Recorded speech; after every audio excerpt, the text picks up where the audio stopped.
The basement in Birmingham. Short teaser. We thought the old Victorian in Birmingham was empty, but when it was my turn to hide, I found the person who had been it for 40 years. Sound cue. Distant, low-frequency hum. The sound of rain hitting a window pane. The rule was simple. Don't go below the third step of the basement stairs. My cousin, Leo, told me the house in Edgbaston had thin spots, places where the 1920s architecture didn't just feel old, it felt hungry. We were 12, fueled by the kind of boredom that only a rainy British summer can produce. Hide and seek, Leo whispered, his eyes gleaming with a malice he didn't quite understand yet. Boundaries are the whole house, attic to cellar. I'll count to 100. If I find you, you owe me your paper route money for a month. I didn't care about the money. I cared about the look on his face if I found a spot he'd never discovered. I heard his voice start the rhythmic, droning count in the kitchen. 1, 2, 3. I ran. My socks slid on the polished oak of the hallway. I considered the airing cupboard, then the space behind the heavy velvet curtains in the drawing room. But they were too obvious. I found myself standing before the basement door. It wasn't locked. It never was. It just stayed shut by some unspoken agreement between the inhabitants of the house and the shadows within. Sound cue. A long, slow creak of a heavy wooden door. 45, 46. Leo's voice was getting louder, moving toward the hallway. I slipped inside and closed the door behind me. The air changed instantly. It wasn't just cold. It was heavy, like walking into a pool of stagnant water. I looked down at the wooden stairs. 1, 2, 3. Beyond that, the darkness was absolute, a velvet throat waiting to swallow me. I shouldn't be here, I thought. My heart hammered against my ribs like a trapped bird. Leo won't come down here. He's terrified of the dark. That was the point, wasn't it? To be somewhere so terrifying that the seeker would rather lose the game than find you. I took the fourth step. Sound cue. A sharp, sudden floorboard crack. I froze. The sound didn't come from my feet. It came from the far corner of the basement, near the old coal chute. It's just a rat, I told myself, or the house settling. But then I heard it. A wet, rhythmic sound. Ready or not, here I come. Leo's voice echoed through the door behind me, muffled and distant. I retreated further into the dark, feeling my way along the damp brick wall. My hand brushed against something soft, old burlap sacks, or maybe discarded clothes. I hunkered down behind a stack of crates that smelled of rot and copper. Leo, I whispered, my voice trembling. If that's you, it's not funny. No response, just the sound of my own breathing, which felt far too loud. Then, a voice, not Leo's, drifted from the darkness of the coal chute. It was high-pitched, like a child's, but with a strange, warbling vibrato. 98, 99, 100. My blood turned to ice. Leo had already finished counting upstairs. This voice was down here. Sound cue. The sound of something heavy being dragged slowly across concrete. I'm coming to find you, the voice warbled. I've been it for so long. It's your turn to stay in the dark. I pressed my back against the crates, tears stinging my eyes. I could hear Leo upstairs, his footsteps pacing the hallway. Arthur? Come on. Mate, I give up. Where are you? I tried to scream for him, but my throat felt like it was filled with wool. I watched the darkness. As my eyes adjusted, I saw a shape peel away from the wall. It was tall, too tall to be a child, but it moved with a jerky, infantile gait. It had no face, just a pale, smooth surface where features should be, stretched tight like parchment. It stopped 3 feet away from my hiding spot. I stopped breathing. I stared at its feet. It wasn't wearing shoes.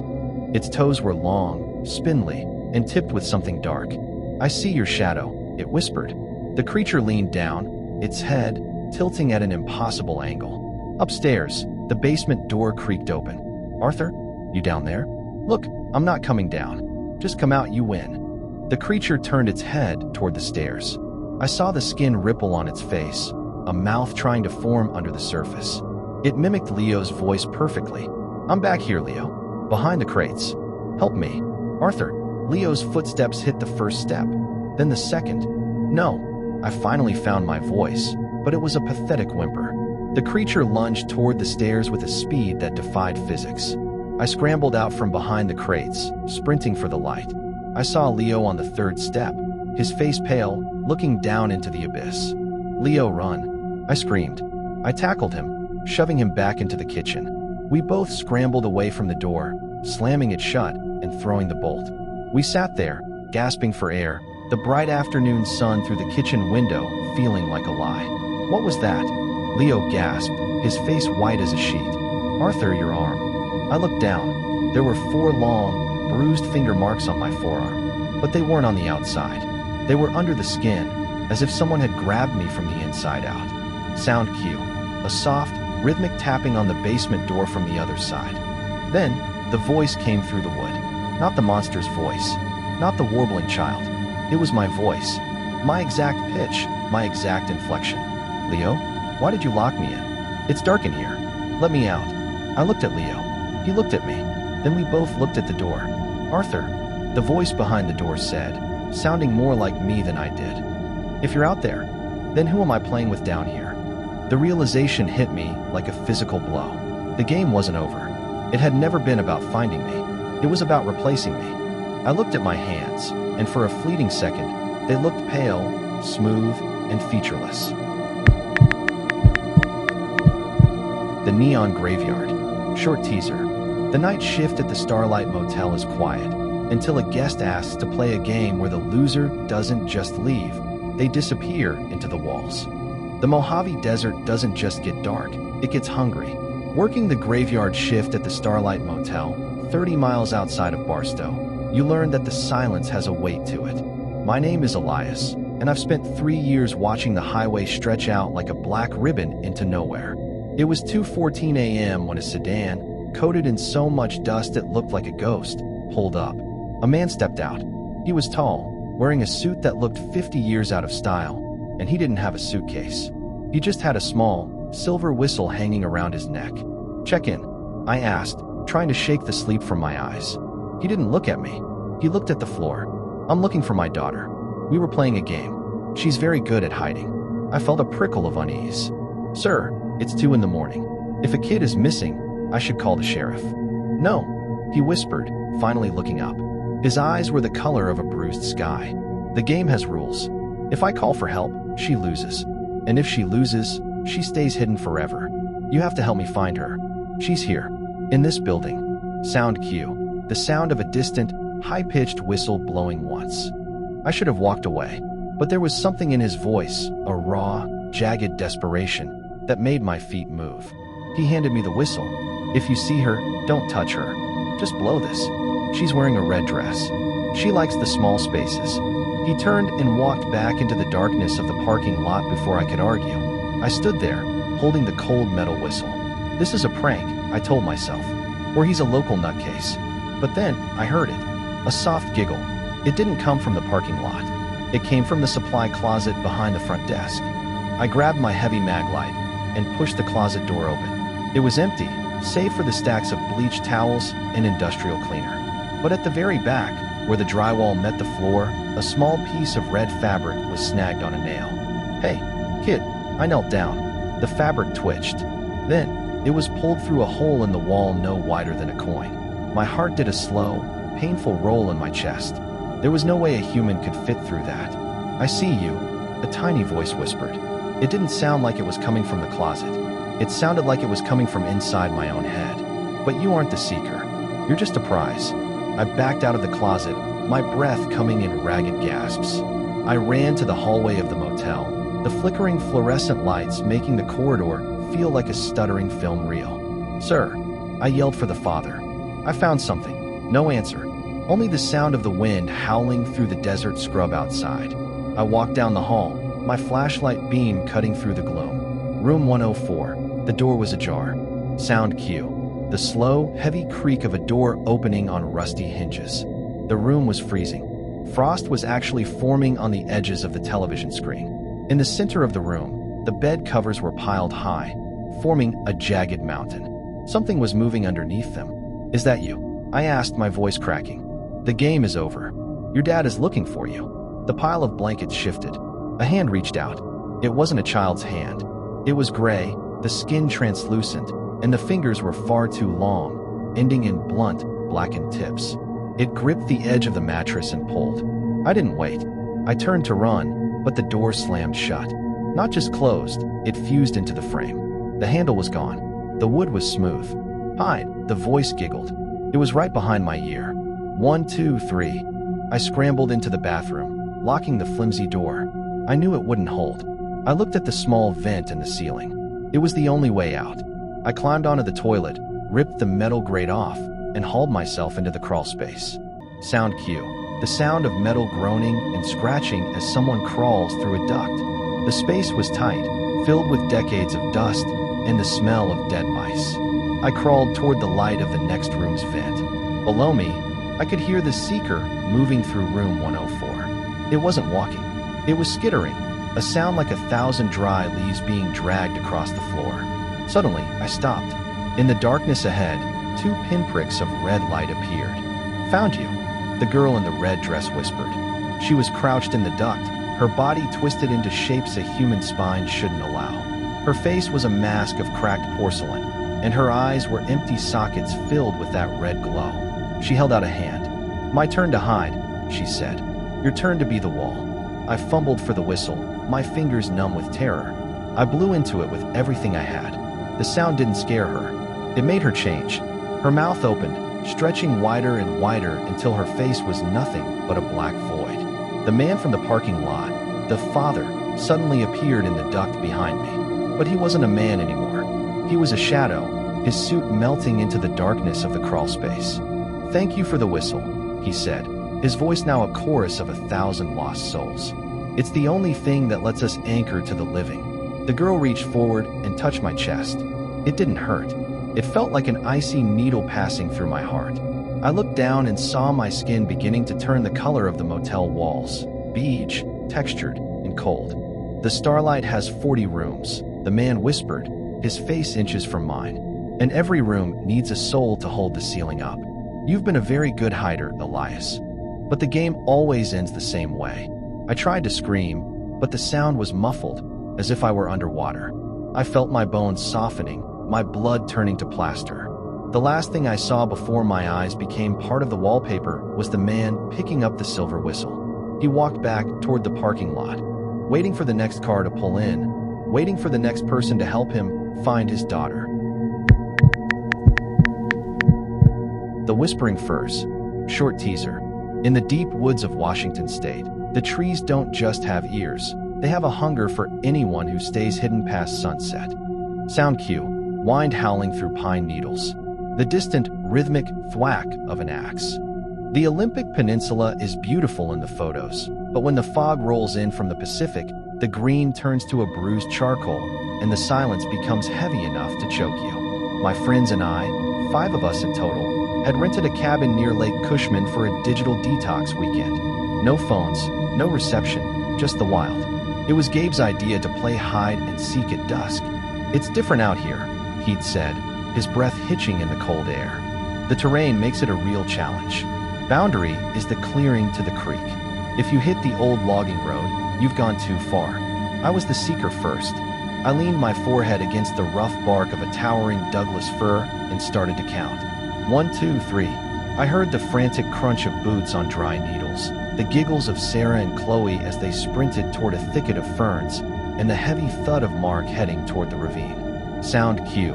A slow, deliberate counting voice, echoing slightly as if in an open valley. 99, 100. Ready or not, here I come. I turned around. The woods had transformed. In the 2 minutes I'd had my eyes closed, the fog had thickened into a wall of white wool. The trees, usually so distinct, were now just jagged silhouettes that seemed to shift every time I blinked. "I'm coming for you, Mark," I yelled, trying to sound confident. My voice didn't echo. It felt flat, like the forest was absorbing the sound before it could travel 10 feet. I headed toward the ravine. I saw a flash of blue, Mark's jacket, behind a massive fallen cedar. I crept up, my heart thumping. "Gotcha," I shouted, lunging around the trunk. There was no one there. Just a pile of blue moss that looked uncannily like a human shoulder from a distance. "Funny guys," I muttered. Sound cue. A snapping branch deep in the woods to the left. I spun around. "Sarah? Chloe?" A voice drifted through the fog. It sounded like Chloe, but the pitch was slightly off, as if the words were being whistled through a hollow reed. "Over here, Ben. I found the best spot. You'll never find me." I followed the sound. The further I walked, the stranger the forest became. The trees weren't Douglas firs anymore. Their bark was smooth and gray, like sun-bleached bone, and the branches started only 10 feet up, intertwining to form a ceiling that blocked out the remaining twilight. "Chloe, come on, we're too far from the cabin," I called out. My inner alarm was screaming. This wasn't the clearing. I couldn't even see the trail anymore. Then I saw her. A small figure was crouched at the base of a tree that looked like it had been struck by lightning, blackened and twisted into a spiral. She was facing away from me, her blonde hair messy. "Found you," I said, letting out a breath of relief. "Seriously, let's go back. This fog is getting dangerous." The figure didn't move. "Chloe." I stepped closer and reached out to touch her shoulder. She turned around. It wasn't Chloe. It was a girl, maybe 7 years old, wearing clothes that looked like they belonged in a 19th century homesteading log. Her skin was the color of wood ash, and where her eyes should have been, there were only 2 perfectly round, moss-filled holes. Sound cue. The sound of 1,000 tiny insects scurrying under bark. "You're it now," she whispered. Her mouth didn't move. The sound came from the tree behind her. I backed away, tripping over a root. But the root didn't feel like wood. It felt like a muscular limb. I looked down and saw the root was wrapped around my ankle, and it was tightening. "Gabe? Mark? Help!" I screamed. From the fog, I heard my friends' voices. They were all screaming, too, but not for help. They were counting. 10, 9, 8. Mark's voice. 7, 6, 5. Sarah's voice. They weren't in the forest. Their voices were coming from the trees themselves. I looked up and saw faces, human faces, distorted and stretched, peering out from the knots in the wood. I saw Mark's jawline in a burl of oak. I saw Sarah's wide, terrified eyes staring from the grain of a cedar. "The forest doesn't like to lose its players," the eyeless girl said, stepping closer. Her feet didn't make a sound on the needles. "If you hide well enough, the trees take you in so you can stay forever." Sound cue. A wet, tearing sound, like wood splitting apart. The tree I had been counting on earlier began to split open. It wasn't hollow inside. It was filled with a pulsating, amber-colored sap that smelled of old blood and pine resin. The opening was shaped exactly like a man. I fought the root around my ankle, kicking frantically. I managed to slip my foot out of my boot and scrambled away, running blindly into the white void of the fog. I didn't look back. I ran until my lungs burned like they were filled with acid. Suddenly, the fog broke. I was back at the cabin. The porch light was a beacon of safety. I burst through the front door and slammed it, locking every bolt. "Guys? Thank God," I thought. I stopped. The cabin was empty. No Gabe, no Sarah, no Chloe, no Mark. Their phones were still sitting on the coffee table in a neat little row. Sound cue. A soft, rhythmic scratching on the cabin walls from the outside. Then, a voice came from the fireplace. It was Gabe. "Ben, why did you stop counting? We were so close to winning." I looked at the wood pile next to the hearth. The logs weren't just logs. I could see the distinct pattern of a flannel shirt in the grain of one. I could see the shape of a human ear in another. Then, the scratching on the walls changed to a rhythmic thumping. "Ben," the walls whispered. The very timber of the cabin, the walls, the floor, the ceiling, began to groan with a collective voice. "It's your turn to hide. We're counting to 100. I looked at the front door. The wood was no longer smooth. A face was beginning to push through the oak from the outside. My own face. 1. The cabin breathed. 2. I realized then that the digital detox had worked. No one knew we were here. And in the Olympic Peninsula, when the trees start counting, there is nowhere left to hide that they won't eventually find. Sound cue. The sound of the cabin door slowly merging into the wall, sealing the room shut. The patient in Ward 13. Short teaser. The old St. Jude's Hospital in Manchester was supposed to be empty, but the motion sensor lights keep tracking something that isn't human. Sound cue. The flickering hum of a fluorescent light. The distant, rhythmic clink-clink of a metal gurney. They called it the meat locker. St. Jude's was a sprawling, Victorian-era hospital in Manchester that had been shut down in the 90s after a series of clerical errors led to a dozen patients simply vanishing from their beds. My friend, Jax, was an urban explorer with a death wish and a GoPro. He'd heard the rumors that the hospital's old internal security system, a prototype called Argus, was still drawing power from an illegal tap on the local grid. "We play a game," Jax grinned, his flashlight beam dancing across the peeling green paint of the corridor. "Advanced hide and seek. We use the old walkies. One person stays in the security hub, watching the motion sensors. The other three hide. If the sensors catch you, you're out." I hated it immediately. The air smelled of ozone and formaldehyde. "Jax, this place feels wrong. It doesn't feel empty." "That's the point, Leo. That's the vibe." Jax laughed, his voice echoing too long in the vaulted hallway. "I'll be the seeker. I'm heading to the hub. You lot have 5 minutes. If you hear the intercom buzz, it means Argus saw you. And if Argus sees you, I win." Sound cue. Footsteps retreating down a long, linoleum-floored hallway. I split off from Sarah and Toby, heading deep into the bowels of the building toward Ward 13, the old isolation wing. My boots crunched on shattered glass and discarded patient records. I found a linen closet near the nurse's station. It was cramped, smelling of dust and something sweet, like rotting fruit. I sat in the dark, my heart a frantic drum against my ribs. I turned on my walkie-talkie, the static a comforting hiss. "I'm in the hub," Jax's voice crackled through. "Man, this setup is ancient. Monitors are grainy as hell, but the motion sensors are lighting up like a Christmas tree. I see Toby in the cafeteria, and Sarah, honey, the morgue? Really? That's cliché." I waited. My breath hitched. "Wait," Jax's voice dropped an octave. "Leo, where are you?" "I'm hidden, Jax. That's the game." I whispered into the radio. "No, Leo. I'm looking at the sensor map for Ward 13. There's a dot in the linen closet." "That's you, right?" "Yeah, you found me. I'm out." "No, stay still," Jax said, his voice trembling now. "There's another It's in the hallway right outside your door. It's just standing there. It's not moving." "And Leo?" "It's 10 feet tall according to the sensor's heat map." Sound cue. A long, slow dragging sound on the floor outside the closet. Metal scraping against tile. I froze. I didn't hear a 10-foot-tall monster. I didn't hear anything but the blood rushing in my ears. "Jax, stop it. You're trying to freak me out," I hissed. "I'm not, man. I swear. It's moving now. It's leaning against the door. Oh God, it's looking at the camera. Leo, get out of there. Run." I lunged for the closet handle, but it wouldn't budge. It felt like someone was holding it from the other side with the strength of a hydraulic press. Suddenly, the hospital's overhead intercom system crackled to life. It wasn't Jax's voice. It was a synthesized female voice, flat, robotic, and cold. "Patient detected in Ward 13.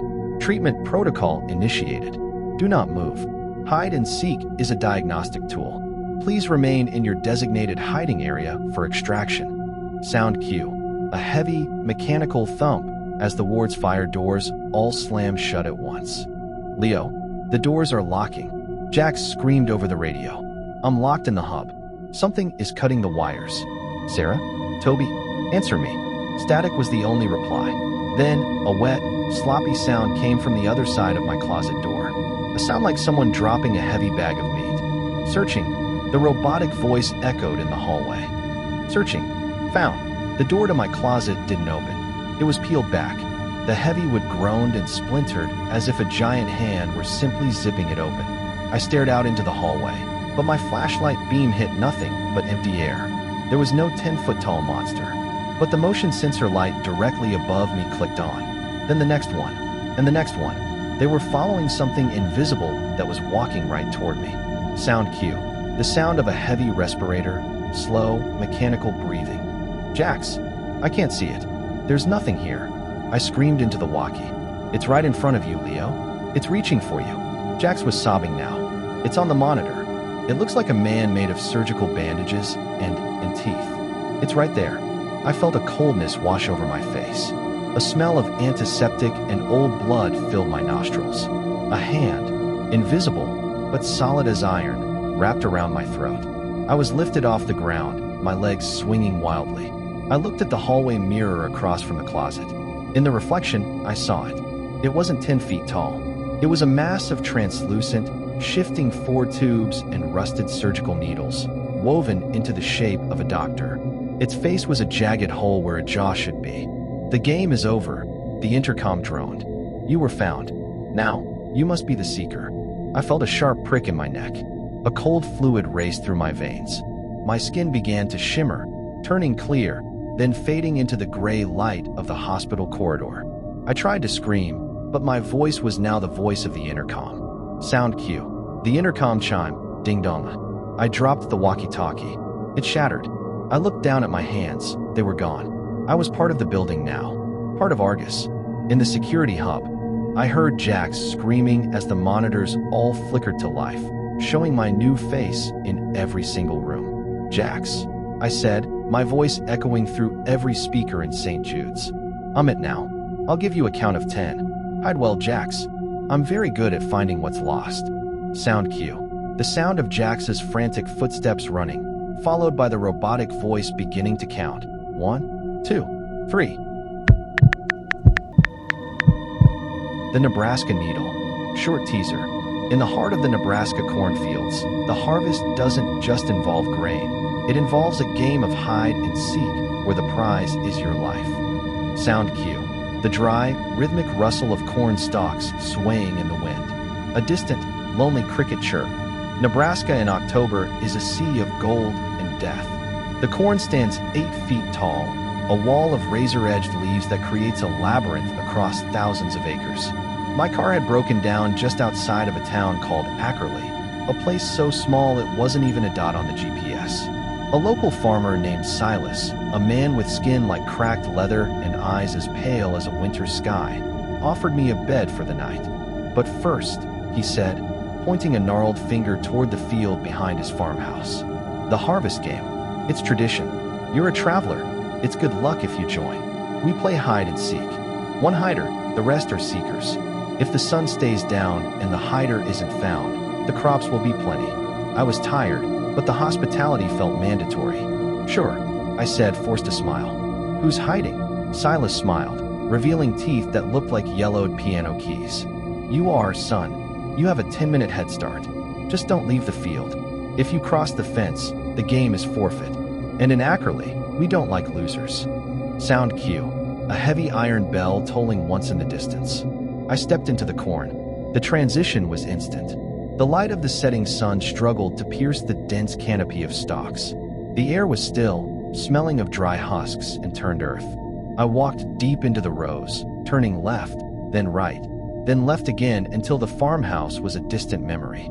I found a spot where the stalks grew thickest and sat down, burying myself in the shadows. "This is harmless," I told myself.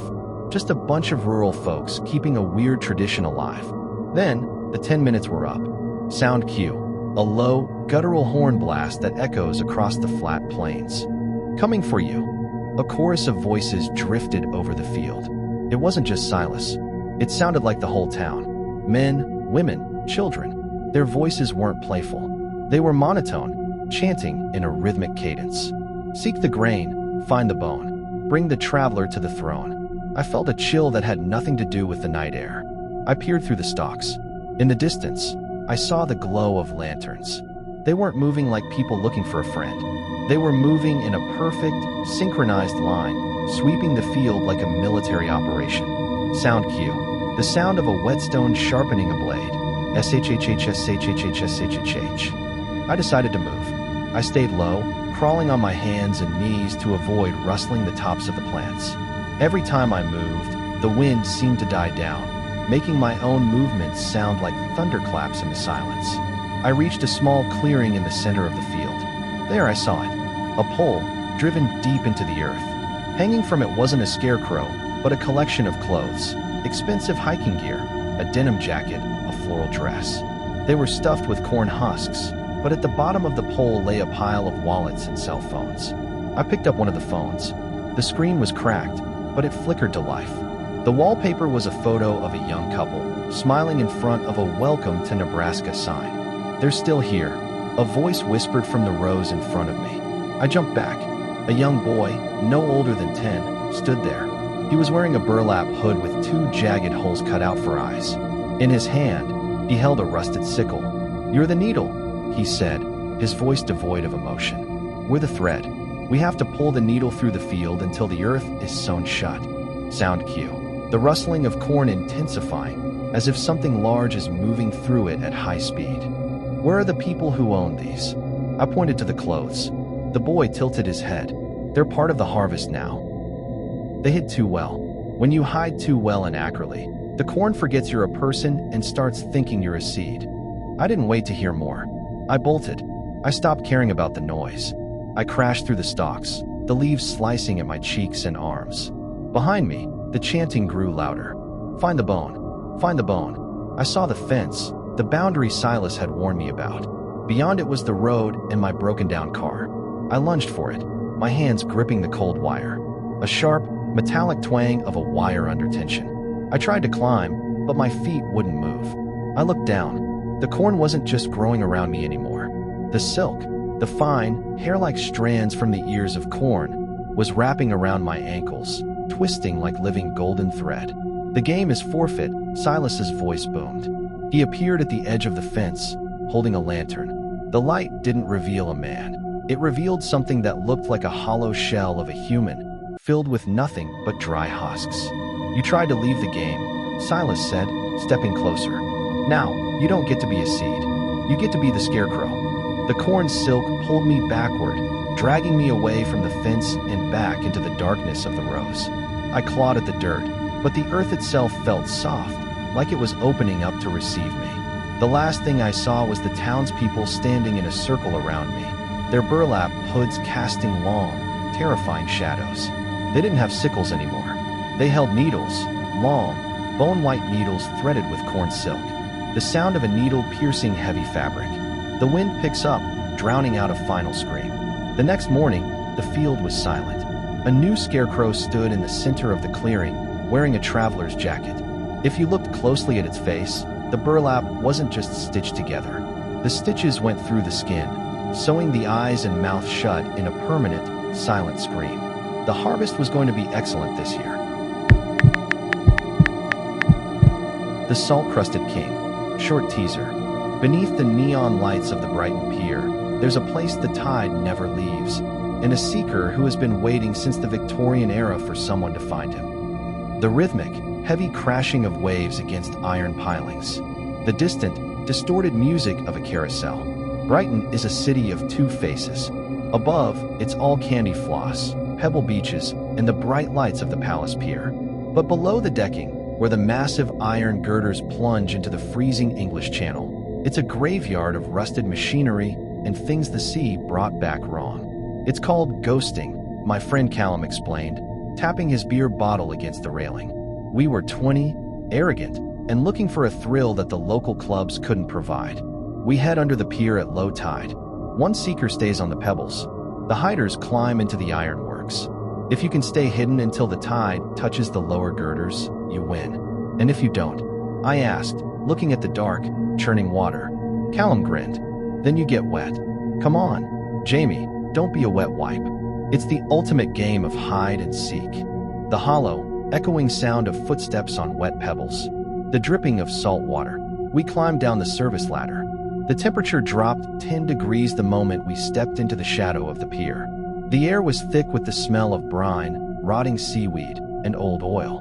Above us, the footsteps of thousands of tourists sounded like a muffled drumbeat. "I'll seek," Callum volunteered, his flashlight beam cutting through the gloom. "I'll count to 60. Get climbing." I scrambled up a cross brace. The iron was slick with green slime and barnacles that sliced at my palms. I found a narrow maintenance catwalk, barely 2 feet wide, tucked behind a massive gear housing that used to power an old crane. I squeezed into the gap, pulling my knees to my chest. 1, 2, 3. Callum's voice echoed off the iron pillars, sounding metallic and strange. I sat in the dark, watching the green-black water swirl 10 feet below me. The tide was coming in. I could hear the waves getting closer, the shhhhhh of the pebbles being sucked back into the deep. A metallic clack, clack, clack, the sound of something hard tapping against the iron beams. The sound didn't come from Callum. It came from deeper under the pier, further out toward the end where the water was deepest. It was rhythmic, like someone tapping a ring against a pipe. "Callum," I whispered. 45, 46. Callum was still counting, far behind me near the shore. The tapping stopped. Then, a voice drifted up from the water. It wasn't Callum's. It was a raspy, wet sound, as if the speaker's lungs were half filled with seawater. Hidden so well, little bird, the voice gurgled. But the sea always finds the cracks. I gripped the cold iron, my knuckles white. Who's there? A shape rose from the water. At first, I thought it was a seal. But then I saw the crown. It was made of rusted fish hooks and jagged sea glass, fused directly into a scalp that was white and bloated like a drowned corpse. The man, or what was left of him, was wearing the tattered remains of a Victorian frock coat, encrusted with salt and anemones. The sound of wet, suction-like footsteps climbing the vertical iron beams. He didn't use the ladder. He climbed the vertical girders with impossible strength, his fingers elongated and webbed. He stopped on the catwalk opposite me. His eyes were gone, replaced by the milky, white orbs of a deep-sea fish. "I've been it since the storm of 1896, the salt-crusted king whispered. A crab crawled out of his open mouth and scuttled down his chin. The pier grew over me. The people walk over me, but they never look down. I tried to scramble further back, but the catwalk ended in a sheer drop. Ready or not?" The king croaked, his jaw unhinging to reveal rows of needle-like teeth. "The tide is coming for the prize." Suddenly, the water below me surged. The tide didn't just rise, it leapt. A massive wave slammed into the girders, drenching me in freezing salt water. When I wiped my eyes, the king was gone. "Jamie, where are you?" Callum's voice was panicked now. "The tide's coming in way too fast. We have to get out." "I'm here," I yelled, sliding down the beam. "Callum, there's someone else down here." I reached the pebbles and ran toward Callum's flashlight. But as I got closer, I realized the light wasn't moving. It was sitting on a pile of stones. Callum was gone. In his place, there was a circle of salt and a single, rusted fishhook. A sudden, deafening roar of a wave crashing directly under the pier. I heard a splash behind me. I turned my flashlight toward the water. Callum was there, bobbing in the surf. But he wasn't swimming. He was being pulled under by dozens of pale, bloated hands reaching up from the foam. "Jamie, help!" he screamed, his head disappearing beneath a wave. I lunged into the water, grabbing his arm. But his skin felt wrong. It was cold and slimy, and when I pulled, his sleeve came away, revealing scales forming along his shoulder. "He's the new seeker." The king's voice echoed from the darkness under the pier. "And you are the new hiding place." The water around me began to thicken, turning into a heavy, gelatinous sludge. I tried to pull myself back to the ladder, but the rungs were no longer iron. They were bone. The sound of the carousel music upstairs slowing down and distorting into a low, mournful dirge. The last thing I felt was the salt-crusted king's hand closing over my face. His fingers smelled of ancient depths and forgotten shipwrecks. "Hide deep," he whispered into my ear. "Hide where the sun can't find you." The next morning, the sun rose over Brighton. The tourists returned to the pier, eating their ice cream and laughing. They didn't notice the two new shapes encrusted in the ironwork deep below the decking. They didn't hear the soft, wet tapping coming from the girders. And they certainly didn't see the two boys in the water, their eyes turning white and milky, waiting for the next game to begin. The Blueprints Burden. Short teaser. In the sprawling mansions of Rhode Island, the secret room isn't a myth. It's a predator that waits for a game of hide and seek to find its next meal. The rhythmic ticking of a grandfather clock. The muffled crackle of a dying fire in a marble hearth. Blackwood Manor didn't just have history, it had a reputation. Built in the late 1800s by a reclusive architect who allegedly went mad before the roof was finished, the estate sat on the jagged cliffs of Newport, Rhode Island, staring out at the Atlantic like a sentry. My firm was hired to map the interior for a historical preservation project. My partner, Elias, was the type who didn't believe in ghosts, only in floor plans and square footage. "Let's make it interesting, Sarah," Elias said, tossing his laser measurer into the air and catching it. "This place is a maze. Let's play the old school version. Hide and seek. Winner gets to skip the data entry for the basement levels." I looked at the towering oak doors and the shadows that seemed to pool like spilled ink in the corners. "Fine," I said, a strange bravado masking the pit in my stomach. "I'll count. Stay on the second floor." the slow, resonant chime of a clock striking midnight. I leaned against the mahogany wainscoting and covered my eyes. 1, 2, 3. As I counted, the house seemed to breathe. The wood expanded and contracted with a sound like grinding teeth. By the time I reached 100, the silence was so absolute it felt heavy. Ready or not, here I come, I called out. My voice felt small, swallowed by the high, vaulted ceilings. I started in the library. I checked behind the rolling ladders, under the heavy oak desks, and inside the walk-in globe. Nothing. I moved to the east wing, my flashlight beam cutting through the dust motes that danced like tiny insects. Elias? I know you're in the linen press. Come out. No response. I reached the end of the hallway where a massive, floor-to-ceiling mirror hung. I stopped. According to the original blueprints I'd studied that morning, there should have been a wall here. But in the reflection, I saw something different. I saw a door behind me that I hadn't noticed before. A small, narrow door made of dark, unpolished wood. A faint, rhythmic scratching, like fingernails on a chalkboard, coming from behind the wall. I turned around. The door was there. It didn't have a handle, just a small brass keyhole. Elias? If you're in there, it's not funny. This room isn't on the map. I pushed the door. It swung open with a lightness that felt wrong. Inside was a small, octagonal room. The walls were lined with mirrors, dozens of them, all angled toward the center. In the middle of the room stood a single, velvet-backed chair. Elias. A muffled sound came from the floorboards beneath the chair. Thump, thump, thump. I knelt down, my heart hammering. Elias, are you under the floor? Sarah. The voice didn't come from below. It came from the mirrors. I looked up and saw Elias. He wasn't in the room with me. He was inside one of the mirrors on the far wall. He was pounding on the glass, his face distorted with terror. The sound of glass cracking, a sharp, high-pitched ping. Elias, how did you get in there? I ran to the mirror, my hands pressing against the cold surface.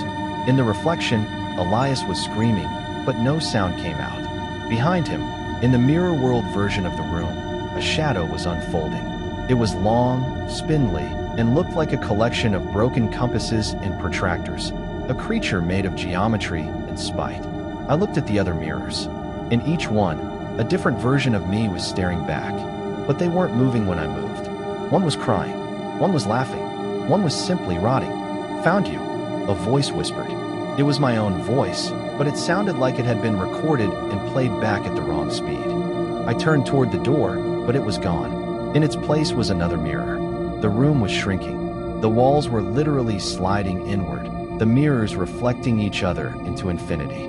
The grinding sound of stone against stone. The architect didn't go mad, the voice whispered. He just found a way to stay. He needed a place where the angles never end. A place to hide from time. I looked back at the mirror containing Elias. He was gone. In his place was a floor plan of Blackwood Manor. I watched in horror as a red ink line began to draw itself onto the paper, sketching a new room, the room I was currently standing in. Beside the room, the ink formed two names, Elias and Sarah. We're the new square footage, I whispered, the realization chilling me to the bone. The mirrors closed in until they were inches from my face. I saw the creature, the architect, standing directly behind my reflection. He held a drafting pen made of bone. 1, 2, 3. He began to count. I'll give you a head start, Sarah. Hide in the glass. Hide in the lines. But I've been the seeker for 100 years, and I never lose a game. The sound of a pen scratching on parchment, followed by a final, echoing click of a door locking. The next morning, the preservation team arrived at Blackwood Manor. They found the blueprints on the library table. The lead architect frowned, pointing at a small, octagonal room in the east wing that hadn't been there the day before. Strange, he muttered. I could have sworn we checked this area. And where are Elias and Sarah? He walked toward the east wing, his footsteps echoing through the house. He reached the end of the hall and saw a new door. Hey, I found a secret room, he called out to his team. Who wants to play a quick game before we start? From inside the walls, the house began to count. The Gators Grin Funhouse. Short teaser. In the rotting remains of a Florida roadside carnival, the funhouse doesn't have mirrors, it has a throat, and it's been waiting for a new player to step inside. The rhythmic, metallic clanking of a rusted weather vane. The distant, wet slap of swamp water against wood. The Florida Everglades at night is a symphony of things that want to eat you. About 40 miles off the main highway sits Swampy Wonderland, a tourist trap that died in the 90s when a series of children disappeared during the midnight hide-and-seek events. My brother, Jax, and I were looking for Dead Channel content for our YouTube channel. We figured an abandoned funhouse in the middle of a swamp was a gold mine. The rules of the old game were simple, Jax said, adjusting his headcam. The green glow of his night vision made him look like a ghost. One person enters the Gator's Grin funhouse and hides. The other has to find them before the mechanical calliope stops playing. If the music stops and you're still inside, well, that's how the urban legend started. I'm not going in there, Jax, I muttered, looking at the entrance, a massive, peeling fiberglass alligator head with its mouth wide open. The teeth were jagged and stained a dark, rusty brown. Don't be a coward, Leo. I'll hide. You seek. It'll be the best footage we've ever shot. The sudden, jarring sound of a distorted, out-of-tune calliope starting to play. Pop goes the weasel. Jax didn't wait. He sprinted into the throat of the alligator. I stood outside, the humid air sticking to my skin. I started counting. 1, 2, 3. The calliope music was high-pitched and wheezy, sounding like it was being played by a machine filled with swamp mud. When I hit 60, I stepped inside. The floor wasn't plywood. It felt soft, like walking on a thick, rubbery tongue. The walls were damp, dripping with a translucent slime that smelled of old pennies and sulfur. Jax, I'm coming in, I yelled. My flashlight beam hit a hallway of mirrors, but they weren't glass. They were sheets of polished metal that had been warped by the heat. My reflection looked stretched, my limbs elongated and spindly. A wet, squelching sound, like a boot being pulled out of deep mud. Found you, I shouted, seeing a shadow move behind a row of hanging punching bags. I lunged forward, but the bags weren't vinyl. They were heavy, burlap-wrapped bundles that swung with a sickening weight. One of them tore open as I brushed past, and a cascade of bleached white bones spilled onto the floor. Jax, this isn't funny. We're leaving. I turned to run back toward the entrance, but the hallway had changed. The floor was sloping upward, and the exit, the alligator's mouth, was closing. The fiberglass teeth were grinding together with a sound like a car crusher. He's not in here, Leo, a voice whispered. It didn't come from a person. It came from the walls. I looked at the distorted metal mirrors. Jax was in one of them. He was standing in a small, cramped room, his face pressed against a window. But in the actual room, there was no window, just more slime-covered walls. Leo, get out. Jax's voice came from the headcam receiver in my ear. The floor, it's not a floor. It's moving. I'm being pulled down. The calliope music speeds up, the pitch rising to an agonizing shriek. I scrambled toward the room Jax appeared to be in. I found a door labeled the belly of the beast. I kicked it open. The room was filled with a thick, digestive fog. In the center, Jax was waist-deep in a pool of dark, bubbling liquid. Help me, he screamed, his hands clawing at the rubbery floor. I grabbed his arms and pulled, but the funhouse was fighting back. The walls began to contract, pulsing with a rhythmic, muscular beat. The smell of stomach acid became overwhelming. It's not a building, Leo, Jax gasped, his skin beginning to smoke where the liquid touched it. It's a mouth. The whole carnival, it's a lure. We're just the seekers who found the stomach. A deep, vibrating growl that shakes the entire structure. I looked up. The ceiling wasn't a ceiling anymore. It was a soft pallet, lowering toward us. I saw the punching bags from the hallway. They were hanging from the ceiling like uvulas, dozens of them, each containing the remains of previous players. The music, I realized. The game ends when the music stops. The calliope was slowing down. Pop goes the... I looked at Jax. His eyes were wide with a terrifying realization. The seeker always gets caught last, Leo. That's the rule. You found me. Now the game needs a new hider. With a strength born of pure terror, Jax shoved me toward a small ventilation duct near the floor. Run! I dived into the duct just as the calliope hit the final note. A sudden, absolute silence, followed by a massive, wet gulp. I crawled through the darkness, the sound of Jax's screams being cut short by the sound of crushing bone. I burst through a side panel and tumbled onto the grass. the humid swamp air feeling like a blessing. I turned around. The funhouse was gone. In its place stood a massive, prehistoric mound of earth and moss. The alligator head was just a rock formation. The carnival lights were nothing but foxfire glowing in the rot. I looked at my hand. I was still holding the headcam receiver. I pressed the play button on the last recorded clip. I didn't see Jax. I saw myself from the perspective of the funhouse walls. I saw the slime reaching out like tentacles, gently stroking my hair as I walked through the halls. And then I heard the voice from the walls one last time. "Good job, Leo. You found him. Now, where are you going to hide?" I'm starting to count. Sound cue. A single, metallic 1 echoes from the depths of the swamp. I looked toward my car. The tires were gone, swallowed by the mud. The swamp was expanding. The trees were leaning in. The whole world was becoming the funhouse. The Thimble and the Thread. Short teaser. In the basement of an abandoned East London orphanage, the game of hide and seek doesn't end when you're found. It ends when you're sewn into the furniture. The distant, hollow chime of Big Ben. The scratching of rats behind dry wallpaper. A cold wind whistling through a broken window. The Greyfriars Home for Foundlings in Whitechapel had been boarded up since 1954. Local legend said the matron, a woman with a face like a hatchet and a heart of cold flint, didn't believe in toys. She believed in industrious play. Her favorite game? Hide and seek, but with a Victorian twist. The children didn't just hide. They had to mend the clothes of the seeker while they stayed hidden. If they finished before they were caught, they got a crust of bread. If they didn't, well, the sewing room was always in need of new pincushions. My friend Toby and I were history hunters, looking for a viral hit. We broke in through a coal chute, our flashlights illuminating decades of soot and despair. "Let's do it here, Leo," Toby whispered, pointing to the grand, rotting staircase. "The matron's game. I'll be the seeker. You hide. But to make it authentic, you have to take this." He handed me an old, rusted sewing kit we'd found in the foyer. It contained a single bone needle and a length of black thread.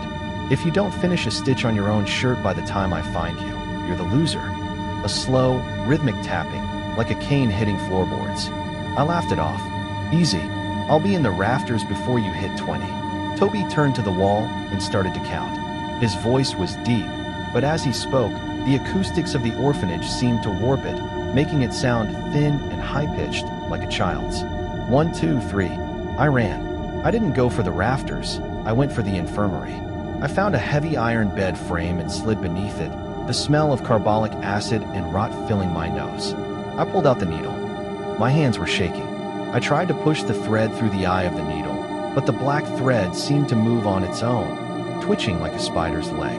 A soft, wet thwip sound, like thread being pulled through skin. "Found one." Toby's voice echoed from 3 floors up. "Wait, I thought." "Found one." I was the only one hiding. Then I heard it.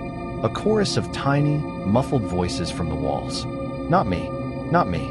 Seek the new one. Seek the one with the needle." I looked at the bone needle in my hand.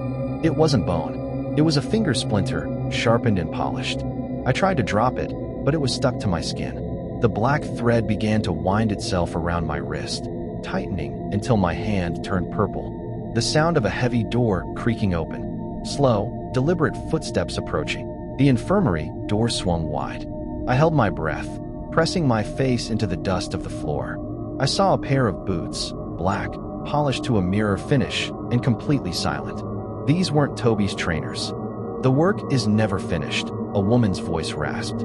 It sounded like 2 pieces of sandpaper rubbing together. The boots stopped right in front of the bed. I saw a hand reach down. It was long, with thimbles capped onto every finger. Thimbles made of human teeth. "Arthur, is that you behind the drapes?" the woman asked. From the corner of the room, a wardrobe door creaked. A small, pale boy stepped out. His mouth was sewn shut with heavy black thread in a crude X pattern. He pointed a trembling finger toward the bed where I was hiding. Sound cue. A sharp, metallic snip of scissors. "Good boy, Arthur," the matron whispered. The bed was flipped over with a strength that shouldn't have been possible. I scrambled backward, but the black thread on my wrist was now attached to the floorboards. I was tethered. The matron loomed over me. She was 7 feet tall, her skin the color of old parchment, her eyes replaced by two large, black buttons. She held a pair of rusted tailoring shears. "You haven't finished your stitch, little foundling," she said, leaning down. "The seekers always find the lazy ones." "Toby!" I screamed. "Toby, help me!" From the hallway, I heard Toby's voice. "Leo? Where are you?" "The game is over, man. I found a room full of, oh God." "Leo, run. They're all sewn together. The kids, they're part of the..." His voice was cut off by a wet, tearing sound. The sound of a sewing machine running at high speed. Clack, clack, clack, clack. The matron grabbed my collar and dragged me toward the back of the infirmary. A wall panel slid open, revealing a hidden chamber. Inside, the walls weren't made of brick. They were made of children, hundreds of them, sewn together by their limbs, their skin forming a living, breathing tapestry of agony. "We need a new border for the rug," the matron chuckled. She picked up the black thread trailing from my wrist and threaded it into her shears. I felt the first puncture in my shoulder. It didn't just hurt. It felt like my soul was being pulled through the eye of a needle. 1, 2, 3. The tapestry of children began to chant, their voices muffled by the thread in their lips. "Amit." I heard Toby's voice scream from the hallway, but it was different now. It was flat, robotic. "Amit, I found a needle. I'm coming to find you, Leo." The matron pushed me against the wall of bodies. I felt small, cold hands reaching out from the tapestry, trying to pull me into the seam. The sound of a final, heavy stitch being pulled tight. The last thing I saw was Toby entering the room. He wasn't crying. He was holding a pair of thimbles. He looked at me, his eyes already beginning to turn into black buttons. "Found you," he whispered. "Now hold still. We have to finish the pattern before the sun comes up." The thread tightened around my throat, and the world faded into a single, black point. The Rearview Reaper. Short teaser. On Nevada's Highway 50, never play hide and seek with your own reflection, because if you lose, you're the one who stays on the side of the road. The low, rhythmic hum of tires on asphalt. The crackle of a radio losing its signal. The rhythmic click-clack of a turn signal. They call it the loneliest road in America. Highway 50 stretches across the Nevada basin like a scar on a dead man's back. My girlfriend, Casey, and I were driving to Reno, fueled by caffeine and a bad case of road hypnosis. To stay awake, we started playing roadside hide and seek.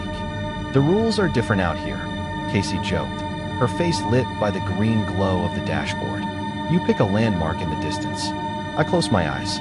"You have to hide the car by the time I count to 30.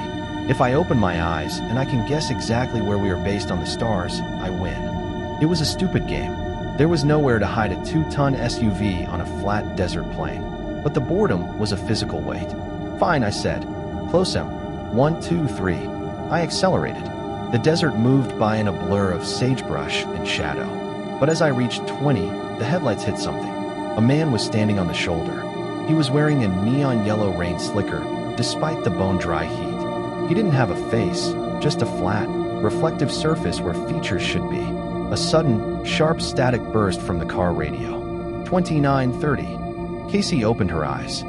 "Okay, we're near the old mining ruins." "Did you see that guy?" I gasped, glancing at the rearview mirror. The road behind us was empty. Just blackness. "What guy, Elias?" "It's 3 in the morning. You're seeing ghosts." I shook it off. But then I looked in the mirror again. The man in the yellow slicker was there. He wasn't on the road. He was in the back seat. The sound of wet plastic sliding against leather. I slammed on the brakes. The car screeched to a halt, kicking up a wall of dust. I spun around, my heart ready to burst through my ribs. The back seat was empty. "Elias, what the hell?" Casey screamed, clutching the door handle. There was someone in the car, Casey, in the mirror. I looked back at the rearview mirror. He was there again. He was sitting right behind Casey, his reflective face inches from her head. In the mirror, he reached out a hand made of oily smoke, and touched her hair. But in the real car, Casey was just staring at me, her eyes wide with fear. "Elias, you're scaring me. There's no one there." "Look in the mirror, Casey." "Look." She looked. Her scream was the loudest thing I'd ever heard. In the reflection, the man was now wrapping his fingers around her throat. In the real world, Casey began to choke. She clawed at her neck, her skin bruising as if invisible iron bands were tightening. The sound of a car door opening, but with no wind noise. I tried to grab her, but my hands passed right through her. It was like she was becoming a hologram. I looked in the mirror again. The man in the slicker looked at me. The reflective surface of his face shifted, and for a second, I saw my face in it. Distorted, screaming, and old. "Found you." A voice whispered from the car's speakers. "Let her go." I lunged for the mirror, ripping it off the windshield. The moment the glass broke, the world inverted. A deafening, metallic crunch, the sound of a high-speed collision. The silence that followed was absolute. I was standing on the shoulder of Highway 50. My SUV was gone. Casey was gone. The only thing in front of me was the endless desert and the moon. I looked down. I was wearing a neon yellow rain slicker. I felt a cold, smooth surface where my nose and mouth should be. I reached up and touched my face. It was glass. Cold, hard glass. A pair of headlights appeared in the distance. A car was approaching, a familiar-looking SUV. It slowed down as it got closer. I saw the driver. It was me. And in the passenger seat, Casey was laughing, her eyes closed, counting. 28, 29. I tried to wave. I tried to scream, "Stop," but no sound came out. I wasn't a man anymore. I was a reflection, a lost piece of a game that never ended. The SUV speeds past, the wind whistling through the sagebrush. As the car flew by, I saw me, in the driver's seat, glance at the rearview mirror. For a split second, our eyes met, the real me and the glass me. I felt a sudden, violent pull. I wasn't on the road anymore. I was in the back seat. I watched the back of Casey's head. She looked so happy. She had no idea she was playing hide and seek with a ghost. I reached out my smoky hand. I just wanted her to know I was there. I touched her hair. In the front seat, the other Elias slammed on the brakes. "Did you see that guy?" he asked. "What guy, Elias?" Casey replied. The cycle began again. I looked at the rearview mirror on the dashboard, and in the reflection, I saw the real seeker standing on the road behind us. A man in a yellow slicker, waiting for his turn to get back in the car. 1. I whispered through the speakers. 2. 3. The sound of a car engine fading into the distance, followed by a low, chilling laugh that blends into the wind.